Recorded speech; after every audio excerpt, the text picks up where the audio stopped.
Hello प्यारे बच्चों, welcome to my YouTube channel. स्वागत है आप सबका स्टडी उषम चैनल पे।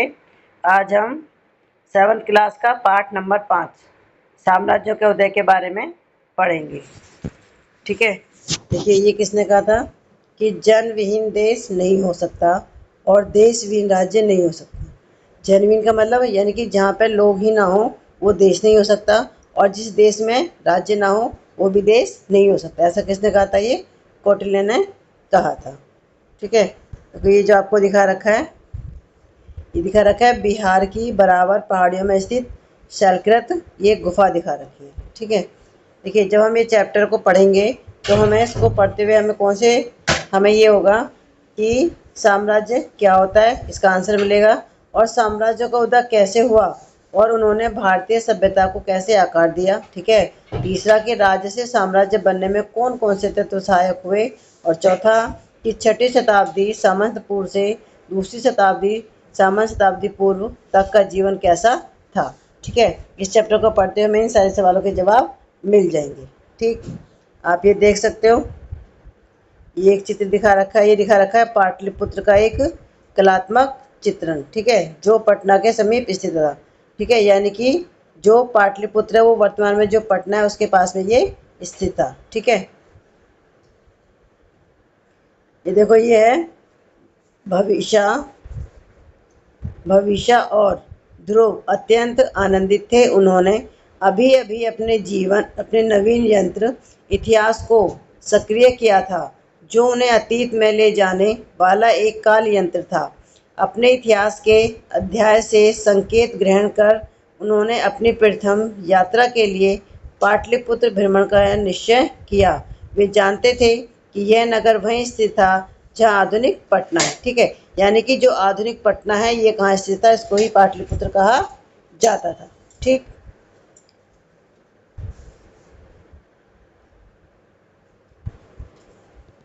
महानगर की सीमा पर उतरते ही कुछ विस्मय से उन्होंने एक बालिका को एक घुड़सवार से वार्तालाप करते देखा, जो विचित्र वस्त्रों में था। घुड़सवार के चले जाने के बाद बालिका इनकी ओर मुड़ी और इन्होंने उनका नाम पूछा। मेरा नाम इरा है, मैं कान्हा दास की पुत्री हूँ, जो एक लोहार है। पाटलिपुत्र में आपका स्वागत है। आपसे मिलकर प्रसन्नता हुई। इरा अपना नाम भविष्य और ध्रुव है। धीरे बोलो, क्या तुम उन सैनिकों को देख रहे हो जो आगे बढ़ रहे हैं? वे पड़ोसी राज्य के विरुद्ध युद्ध लड़ने जा रहे हैं, जो हमें निरंतर संकट में डालता है। हमारे राजा जब तक संभव हो युद्ध से बचते हैं, परंतु आवश्यकता होने पर अपनी प्रजा की रक्षा भी करते हैं। जिन तलवारों को ये सैनिक ले जा रहे हैं उनमें से कई तलवारों को गढ़ने में मेरे पिता ने सहायता की, और मेरे काका उन सैनिकों में से एक हैं, तो मैं उन्हें विदा करने आई थी।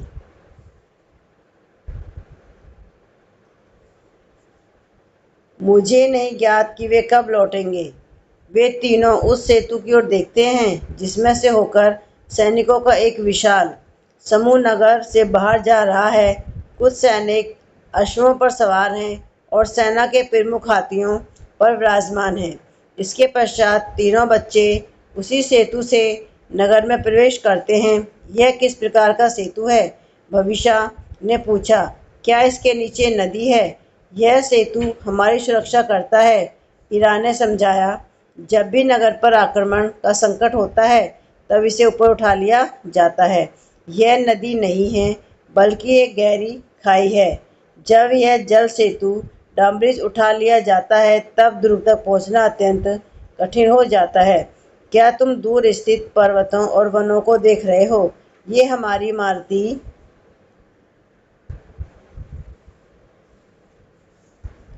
लकड़ियाँ, औषधियाँ और बहुमूल्य संसाधन प्रदान करते हैं। सेना के लिए हाथी भी वहीं से पकड़े जाते हैं और प्रशिक्षित किए जाते हैं। उस पर्वत में वह खुला हुआ भाग क्या है? ध्रुव ने पूछा। वह एक गुफा है। हमारे राजा उसे भिक्षुओं के लिए बनवा रहे हैं। मुझे आशा है कि जब इसका निर्माण कार्य पूरा हो जाएगा हम वहां जा सकेंगे। वे पाटलिपुत्र में घूमते हुए उसकी भव्यता निहारते हैं। ऊंची काठ प्राचीरें, जिन पर पहरी मीनारें, भव्य राजमहल, भवन और जीवंत सड़कें हैं। इरा एक चहल पहल वाले बाजार की ओर संकेत करती है, जहां दूर देशों से व्यापारी आए हुए हैं। प्रस्थान से पूर्व आपको हमारे मुख्य बाजार का भ्रमण अवश्य करना चाहिए। हमारे महाराज समस्त दिशाओं से आने वाले यात्रियों का स्वागत करते हैं, अतः यहाँ आपको चीन के रेशमी वस्त्र, दक्षिण भारत से आए मसाले एवं बहुमूल्य रत्न तथा विभिन्न क्षेत्रों के उत्तम वस्त्र सब कुछ मिलेगा। पाटलिपुत्र में कोई वस्तु दुर्लभ नहीं है। वे लोग वहाँ क्या कर रहे हैं? ध्रुव ने पूछा। ओह, वे सड़कों पर कला दिखाने वाले नट एवोक्रेट हैं। ये लोग मानव स्तंभ बनाते हैं, गीत गाते हैं, नृत्य करते हैं या लघु नाटक प्रस्तुत करते हैं ताकि जन सामान्य का मनोरंजन हो सके। कभी कभी ये हमारे राजा के समक्ष भी प्रदर्शन करते हैं। तुम्हारे महाराज अत्यंत शक्तिशाली प्रतीत होते हैं, भविष्य ने कहा। क्या वे केवल पाटलिपुत्र के आसपास के क्षेत्र पर शासन करते हैं? उससे भी कहीं अधिक, ईरान ने उत्तर दिया। वे नगर से बाहर बहुत दूर तक एक व्यापक क्षेत्र पर शासन करते हैं। असंख्य गांव, नगर और जनपद उनके अधीन हैं। मेरे काका ने मुझे बताया था कि घोड़े पर यात्रा करके राज्य की सीमा तक पहुंचने में लगभग 2 माह का समय लग जाता है। यह तो केवल एक राजा से कहीं अधिक विशाल प्रतीत होता है। आप इसे क्या कहती हैं? इसे साम्राज्य कहा जाता है, ईरा ने गर्व से कहा। अब हम जानेंगे कि साम्राज्य क्या होता है। एम्पायर, एम्पायर यानी साम्राज्य शब्द की उत्पत्ति लैटिन भाषा के इम्पेरियर शब्द से हुई है। ठीक है, आपसे यह एक नंबर में पूछ सकता है कि जो साम्राज्य शब्द है, ठीक है, इसकी उत्पत्ति कौन सी भाषा के शब्द से हुई है? तो ये हुई आपके लैटिन भाषा के, और लैटिन भाषा के कौन से शब्द है? इम्पेरियर से हुई है। ठीक है, जिसका अर्थ होता है सर्वोच्च सत्ता। ठीक है, यानी कि साम्राज्य का अर्थ क्या होता है? साम्राज्य का अर्थ होता है सर्वोच्च सत्ता। साम्राज्य अनेक छोटे छोटे राज्यों अथवा क्षेत्रों का एक संघ होता था। प्राय इन छोटे छोटे राज्यों को जीतकर उन पर एक शक्तिशाली शासक या शासक समूह शासन करता था। यद्यपि इन छोटे छोटे क्षेत्रों में अपने अपने राजा होते थे, किंतु वे सभी सम्राट के अधीन होते थे। सम्राट अपनी राजधानी से, जो सामान्य आर्थिक तथा प्रशासनिक दृष्टि से अत्यंत महत्वपूर्ण होती थी, संपूर्ण साम्राज्य का शासन चलाता था। प्राचीन संस्कृत ग्रंथों में सम्राट के लिए प्रयुक्त शब्द इस बात को स्पष्ट करते हैं, जैसे सम्राज, जिसका अर्थ है सर्वोच्च शासक, अधिराज या अधिपति, तथा राजाधिराज अर्थात राजाओं का राजा। ठीक है, इनकी राजाधिराज का मतलब क्या होता है? राजाओं का राजा।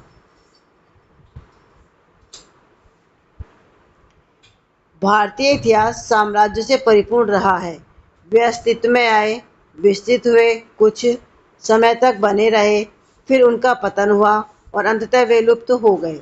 वस्तुतः अंतिम साम्राज्य जिसने इस उपमहाद्वीप पर शासन किया, वह एक शताब्दी पूर्व तक अस्तित्व में था, परंतु यह उस समय उस पर चर्चा करने का नहीं है। हम अतीत से आरंभ करते हैं, जिससे यह समझ सके कि प्राचीन काल में साम्राज्य किस प्रकार कार्य करते थे और उन्होंने भारत की राजनीतिक, आर्थिक, सामाजिक, सांस्कृतिक उन्नति को कितनी गहराई से प्रभावित किया। अब इसमें साम्राज्य की विशेषताएं। ठीक है, तो सबसे पहली है कि अधीन राज्यों एवं राजाओं पर नियंत्रण, साम्राज्य विस्तार या ब्राह्मण बाह्य आक्रमणों से रक्षा हेतु सेना रखना। ठीक है, दूसरा है शासन संचालन हेतु प्रशासनिक तंत्र का निर्माण एवं संचालन, क्षेत्रों के प्रबंधन, कर संग्रह, विधि व्यवस्था बनाए रखने इत्यादि के लिए अधिकारियों की नियुक्ति। ठीक है, तीसरा है विधि निर्माण, मुद्रा निर्गत, मापतोल की मानक प्रणाली की स्थापना तथा व्यापार का नियमन। चौथा है संसाधनों, खनिज, वन, कृषि उत्पाद, जनशक्ति का नियंत्रण व उनका विनियमन। पांचवा है कला, साहित्य, धर्म, दर्शन तथा ज्ञान केंद्रों का प्रोत्साहन। छठा है संचार तंत्र, राजमार्ग, नदी, नौसेना, अन्य लोकहित संरचनाओं का निर्माण, जिससे प्रशासन, व्यापार एवं जनकल्याण सुचारू रूप से चल सके। ठीक है, तो ये हमारे साम्राज्य की विशेषताएं थी।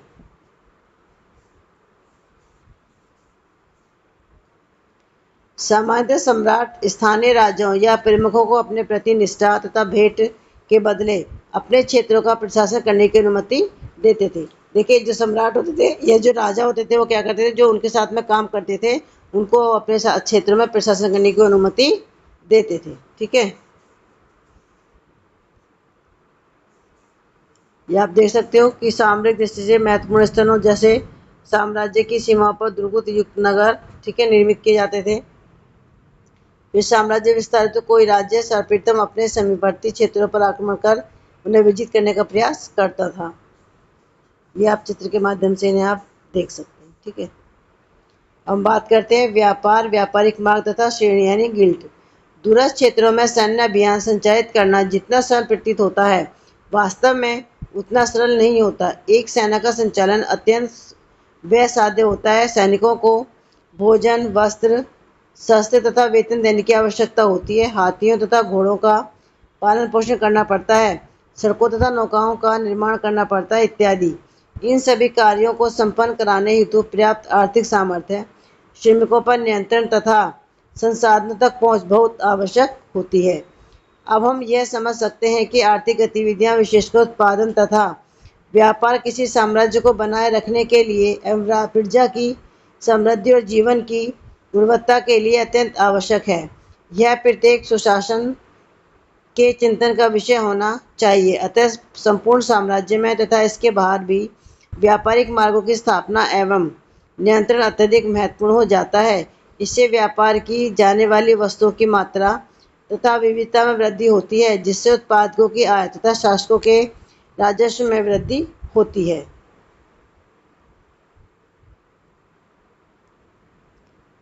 प्राचीन भारत के संदर्भ में विचार करें तो उस काल में व्यापार की प्रमुख वस्तुएं तथा क्या रही होंगी।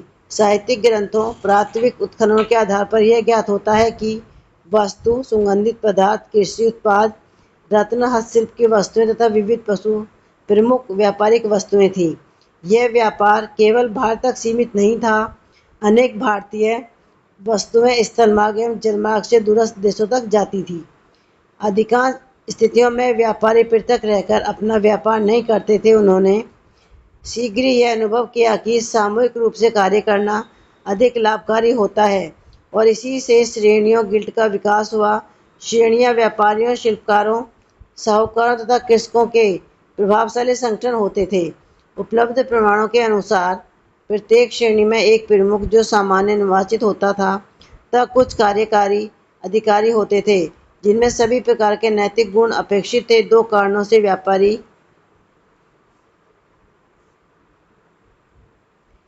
श्रेणियां एक विशेष संस्था के रूप में मानी जाती थी।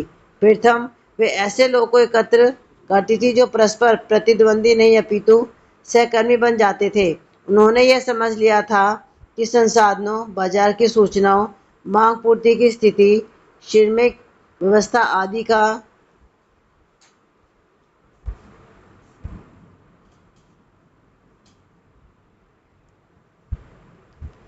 परस्पर साझाकरण सभी के लिए लाभकारी होता है। द्वितीय, जैसा कि प्राचीन ग्रंथों में कहा गया है, कृषक, व्यापारी, पशुपालक, साहूकार एवं शिल्पकार सभी अपने अपने वर्ग हेतु नियम बनाने में स्वतंत्र होते थे। दूसरे शब्दों में, श्रेणियों को अपने आंतरिक नियमों का निर्माण करने की स्वतंत्रता प्राप्त थी और राजा इसमें हस्तक्षेप नहीं करता था। और वह ऐसा करता भी क्यों, जब व्यापार फल फूल रहा हो। श्रेणियां भारत के विशाल भूभाग पर विस्तृत थीं और अनेक शताब्दियों तक विद्यमान रहीं। जब वे औपचारिक रूप से समाप्त हो गईं, तब भी वे भारतीय व्यापार और वाणिज्यिक गतिविधियों को प्रभावित करती रहीं और यह प्रभाव आज भी भारत के व्यापार और व्यवसाय में देखा जा सकता है। यह संस्था भारतीय समाज के स्वसंगठित होने की अद्भुत क्षमता का उत्कृष्ट उदाहरण है। प्राचीन ग्रामीण इकाई जिसमें विविध समितियां एवं परिषदें होती थी, इस व्यवस्था का अन्य उदाहरण है। वस्तुतः कोई भी प्रबुद्ध शासक तभी श्रेष्ठ कहलाता था जब वह स्थानीय संस्थाओं को स्वायत्त रूप से कार्य करने दे और यदि ये संस्थाएं संतोषजनक रूप से कार्य कर रही हों तो उसमें हस्तक्षेप न करे। हम बात करते हैं मगध का उदय। 6वीं से 4वीं शताब्दी सामान्य पूर्व का काल उत्तर भारत में परिवर्तन का समय था। इससे पूर्व हम महाजनपदों, उत्तर तथा मध्य भारत के बड़े गणराज्यों और उनकी सभा व्यवस्थाओं का संक्षेप में अध्ययन कर चुके हैं। इन्हीं में से एक था मगध, आधुनिक दक्षिण बिहार और उसके आसपास का क्षेत्र। यानी मगध कहाँ था? जो आज का जो हमारा बिहार है, ठीक है। आधुनिक दक्षिण बिहार और उसके आसपास का जो क्षेत्र था वो मगध था, ठीक है। जो एक महत्वपूर्ण राज्य के रूप में उभरा और कई राज्यों का विलय कर भारत के प्रथम साम्राज्य की नींव का आधार बना। प्रारंभिक शक्तिशाली राजाओं में अजातशत्रु का नाम उल्लेखनीय है, जिसने मगध को शक्ति के केंद्र के रूप में स्थापित करने में महत्वपूर्ण भूमिका निभाई, ठीक है। यानी कि जो मगध था, मगध को शक्ति के केंद्र के रूप में स्थापित करने में किसने महत्वपूर्ण निभाई थी? तो वो थी अजातशत्रु ने, ठीक है।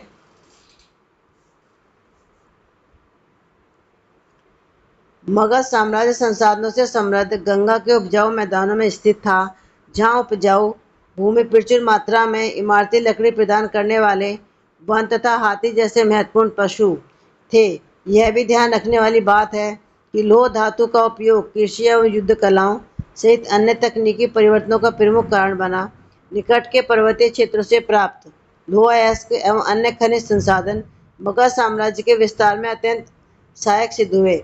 लोहे के हल द्वारा भूमि की जुताई से कृषि उत्पादन में तीव्र वृद्धि और हल्के व तेज धार वाले लोहे के शस्त्रों ने सेना की युद्ध क्षमता को अधिक सशक्त बनाया।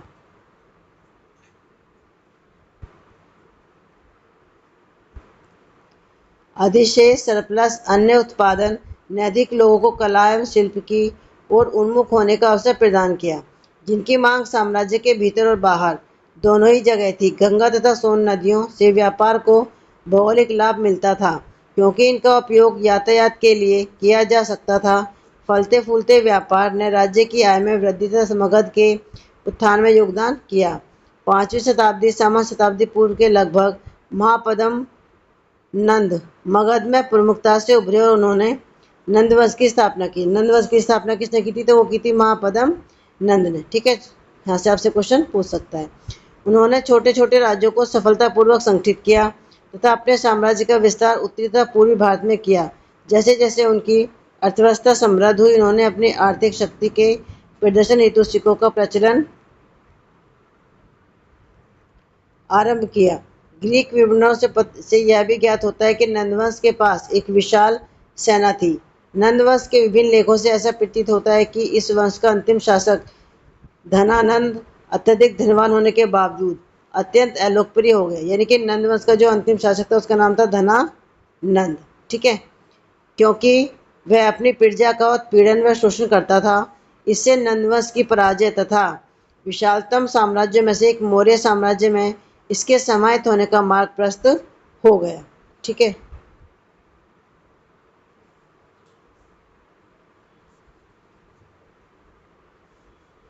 बात करते हैं यवनों ग्रीकों का आगमन।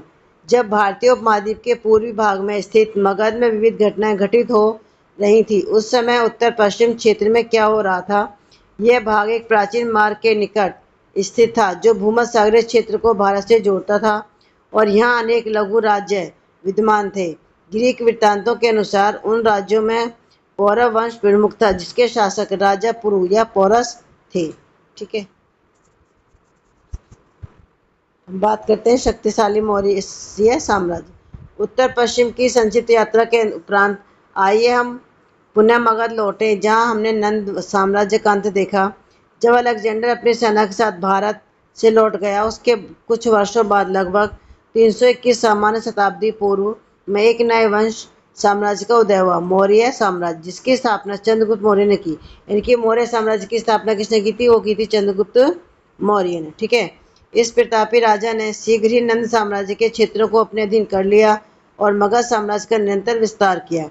कई विवरणों के अनुसार चंद्रगुप्त मौर्य ने यह कार्य कुशल एवं योग्य मार्गदर्शक कौटिल्य की सहायता से पूरा किया, जिन्होंने राजनीति, शासन और अर्थव्यवस्था के अपने ज्ञान का उपयोग करके एक ऐसा साम्राज्य स्थापित किया जो भारतीय इतिहास के महानतम साम्राज्यों में से एक है।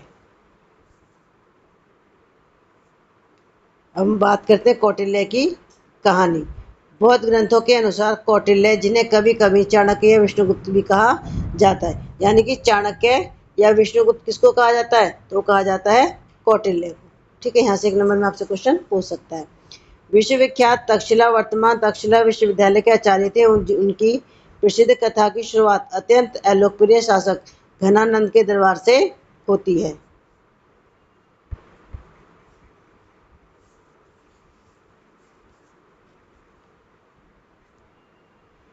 कौटिल्य ने धनानंद को परामर्श दिया कि वह अपने शासन के तौर तरीके बदल ले, अन्यथा अपने साम्राज्य का पतन देखने को तैयार हो जाए। परंतु क्रोधित धनानंद ने कौटिल्य का अपमान किया और उन्हें अपने दरबार से बाहर निकाल दिया। तब कौटिल्य ने नंद शासन का अंत करने की शपथ ली। अब बात करते हैं चंद्रगुप्त मौर्य का उदय। चंद्रगुप्त मौर्य की उत्पत्ति और साहसिक कार्यों के विषय में कई कहानियां विख्यात हैं, लेकिन उनका सामान्य परिचय यह है कि उन्होंने नंद वंश का अंत किया। ठीक है, यानी जो नंद वंश का जो अंत किया था वो किसने किया था? वो चंद्रगुप्त मौर्य ने किया था। मगध पर अपने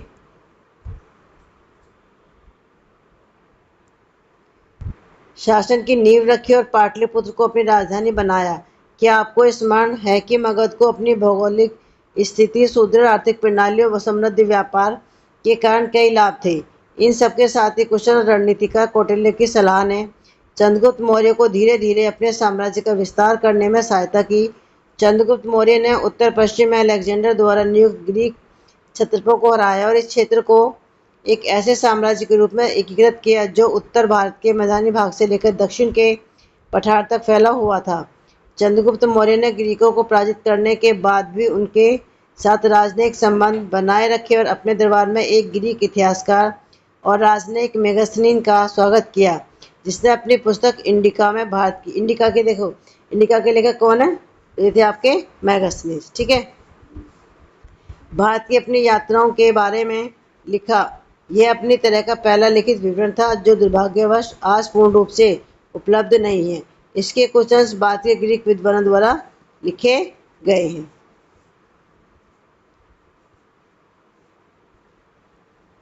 कौटिल्य की राज संबंधी अवधारणा। कौटिल्य के पास एक स्पष्ट दृष्टिकोण था कि राज्य की स्थापना, प्रबंधन और सुदृढ़ीकरण कैसे किया जाना चाहिए। अपने पीछे अर्थशास्त्र। अर्थशास्त्र के लेखक कौन है? कौटिल्य। ठीक है, जिसका शाब्दिक अर्थ है शासन और अर्थशास्त्र का विज्ञान में उन्होंने रक्षा, अर्थशास्त्र, प्रशासन, न्याय,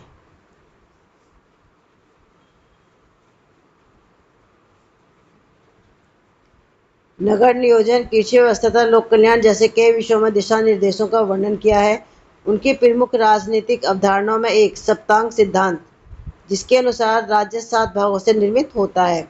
कौटिल्य के अनुसार सप्तांग को एक साथ मिलकर एक व्यवस्थित, सुरक्षित और समृद्ध राज्य की स्थापना करनी चाहिए, ताकि राज्य के समक्ष जैसी भी परिस्थितियां आएं उसे युद्ध और शांति के लिए गठबंधन के माध्यम से बनाए रखा जा सके। उन्होंने समाज में कानून और व्यवस्था के महत्व पर बल दिया, जिसके लिए एक सशक्त प्रशासन की आवश्यकता है। उन्होंने भ्रष्टाचार से निपटने के लिए अनेक कानूनों का भी विवरण दिया और लोगों की भलाई के विरुद्ध जाने वाले किसी भी कार्य के लिए दंड विधान भी निर्दिष्ट किया। कौटिल्य के शासन का मूल दर्शन भारतीय मूल्यों के अनुरूप है। अपनी प्रजा की प्रसन्नता में राज्य की प्रसन्नता निहित है। प्रजा की भलाई में उसकी भलाई है। राज्य को केवल वही अच्छा नहीं मानना चाहिए जो उसे प्रसन्न करे, बल्कि जो उसकी प्रजा को अच्छा लगे उसे अपने लिए भी वही लाभदायक मानना चाहिए। दूसरे शब्दों में, राजा चाहे कितना भी शक्तिशाली क्यों न, उसे सदैव प्रजा के हितों को प्राथमिकता देनी चाहिए। ठीक है, यानी कि जो कौटिल्य थे, कौटिल्य का जो मार्गदर्शन था ये था कि राजा को हमेशा अपने जनता के लिए, अपने लोगों की भलाई के लिए काम करना चाहिए। ऐसा नहीं कि जो काम उसे अच्छा लगे वो उसको अच्छा लगना चाहिए, जबकि राजा को कैसा कार्य करना चाहिए? जो जनता को, लोगों को हमेशा खुश रखे, ऐसा कार्य राजा को करना चाहिए। ठीक है,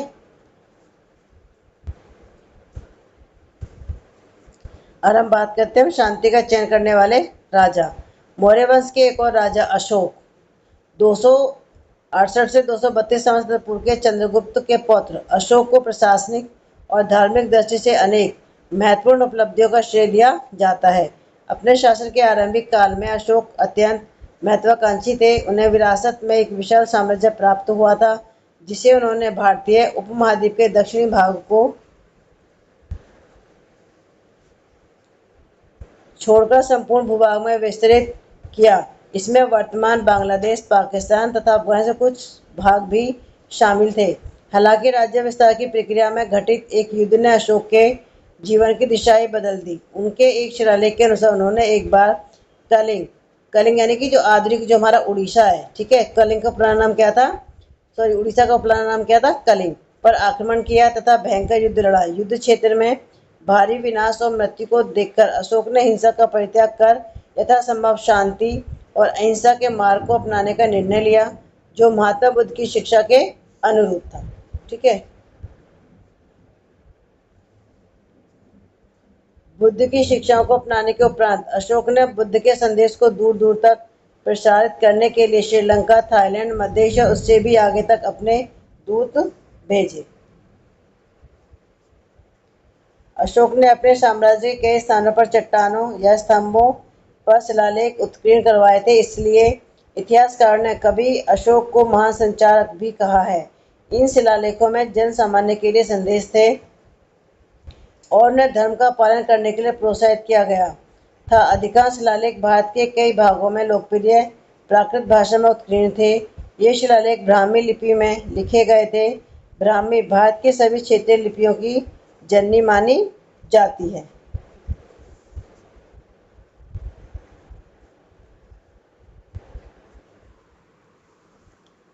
अपने शिलालेखों में अशोक ने स्वयं को देवनाम प्रिय प्रियदर्शी या देवनामम प्रियम प्रियदर्शी कहा। पहले शब्द का अर्थ है देवताओं के प्रिय और दूसरे का अर्थ है दूसरों के प्रति दयालुता से व्यवहार करने वाला। वास्तव में शिलालेखों की भाषा से यह स्पष्ट होता है कि वह स्वयं को एक परोपकारी और दयालु शासक के रूप में चित्रित करने में रुचि रखते थे। आइए इससे संबंधित उदाहरण देखें। हालांकि कुछ दक्षिणी राज्य मौर्य साम्राज्य का भाग नहीं थे, लेकिन अशोक ने उनके समग्र कल्याण का समर्थन किया। उन्होंने अपने साम्राज्य से बाहर भी मनुष्यों और पशुओं के लिए चिकित्सा सुविधाएं उपलब्ध करवाने की बात कही। पशुओं के शिकार और उन पर क्रूरता पर प्रतिबंध लगाया और आवश्यक होने पर उनके लिए उपचार का आदेश दिया। इस प्रकार यदि विचार किया जाए तो सम्राट अशोक प्रकृति और वन्यजीव संरक्षण के संदर्भ में इस प्रकार के प्रथम राजा थे। उन्होंने अपने साम्राज्य की मुख्य सड़कों के किनारे नियमित अंतराल पर विश्राम गृहों का निर्माण, कुएं बनवाने और फलदार एवं छायादार वृक्षों को लगवाने के बारे में अपने अभिलेखों में उल्लेख किया है। उन्होंने सभी संप्रदायों, उनके समय में प्रचलित विभिन्न विचारधाराएं को एक दूसरे की उचित शिक्षाओं को स्वीकार करने, उनका अध्ययन करने के प्रोत्साहित किया। हालांकि हमें अशोक के सभी शिला अभिलेखों को शाब्दिक रूप से स्वीकारने की आवश्यकता नहीं है, तथापि यह स्पष्ट है कि कौटिल्य के शासन दर्शन के अनुरूप उन्होंने अपनी प्रजा के कल्याण हेतु निरंतर प्रयास किया और उन तक अपने विचार पहुंचाने का प्रयास किया।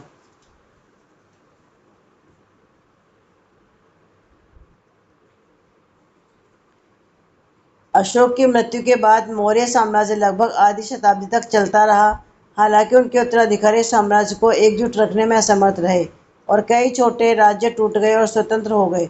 लगभग 185 सामान्य शताब्दी पूर्व भारत ने अपनी यात्रा के दूसरे चरण की शुरुआत की। अगले अध्याय में इस यात्रा में भविष्य और ध्रुव पुनः हमारे साथ जुड़ेंगे। अब बात करते हैं मौर्य काल में जीवन। पाटलिपुत्र जैसे नगर शासन और वाणिज्यिक गतिविधि के प्रमुख केंद्र थे। नगर के पास प्रासाद, सार्वजनिक भवन और सुनियोजित सड़कें थीं। एक सुव्यवस्थित कराधान प्रणाली और संगठित व्यापार के साथ राजकोषीय तंत्र भी था, जिसने साम्राज्य के विकास और समृद्धि को बढ़ावा दिया। साम्राज्य के प्रशासनिक अधिकारी, व्यापारी और कारीगर नगरीय जीवन में महत्वपूर्ण भूमिका निभाते थे।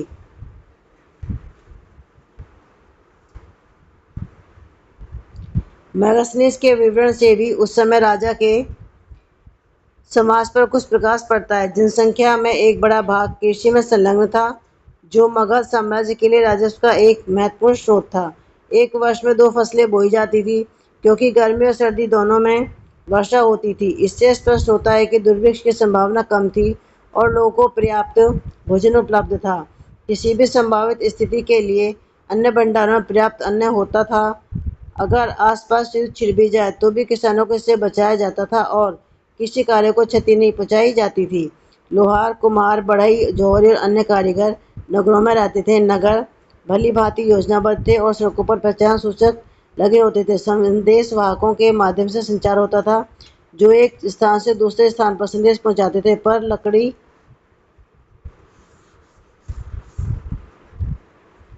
के बने होते थे और 2 मंजिल तक ऊंचे हो सकते थे। आग लगने की स्थिति में सड़कों पर नियमित अंतराल पर पानी के बर्तन रखे जाते थे।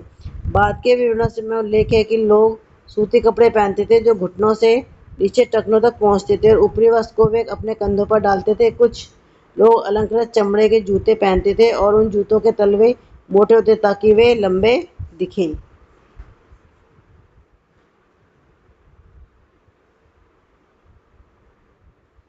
चित्र 5.20 में दर्शाए गए प्रतिकृति मूर्तिकला की सुंदरता और उत्कृष्टता के साथ साथ कई महत्वपूर्ण संदेश देने वाले एक उत्कृष्ट उदाहरण है। इसका शीर्ष भाग अशोक द्वारा वाराणसी के पास स्थित सारनाथ में बनवाया गया। सारनाथ वह स्थान है जहाँ भगवान बुद्ध ने अपना पहला प्रवचन दिया। यानी कि भगवान बुद्ध ने अपना पहला उपदेश कहाँ पे दिया था, तो वो दिया था सारनाथ में। ठीक है, और ये धर्मचक्र प्रवर्तन के नाम से विख्यात है। इस कलाकृति के 4 सिंह राजकीय शक्ति के प्रतीक हैं। कलाकृति के नीचे की चित्राकृति में 4 शक्तिशाली पशुओं हाथी, बैल, घोड़ा और सिंह को दर्शाया गया है। इसके साथ ही धर्मचक्र जो महात्मा बुद्ध की शिक्षाओं का प्रतीक है वह भी इस पर अंकित है। यह चित्र आप में से कईयों को परिचित लग सकता है। वास्तव में इस स्तंभ के शीर्ष को भारत के राष्ट्रीय प्रतीक के रूप में चुना गया है। इसमें संस्कृत का आदर्श वाक्य सत्यमेव जयते अर्थात सत्य की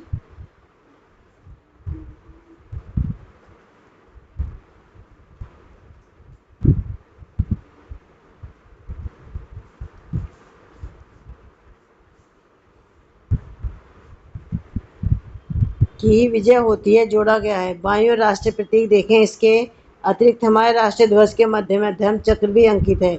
जैसा कि आपने देखा होगा, यह आदर्श वाक्य मुंडकोपनिषद से लिया गया है। पूर्ण रूप से सत्यमेव जयते नात्रम के रूप में पढ़ा जाता है, जिसका अर्थ है कि सत्य की जीत होती है, सत्य की नहीं। ठीक है,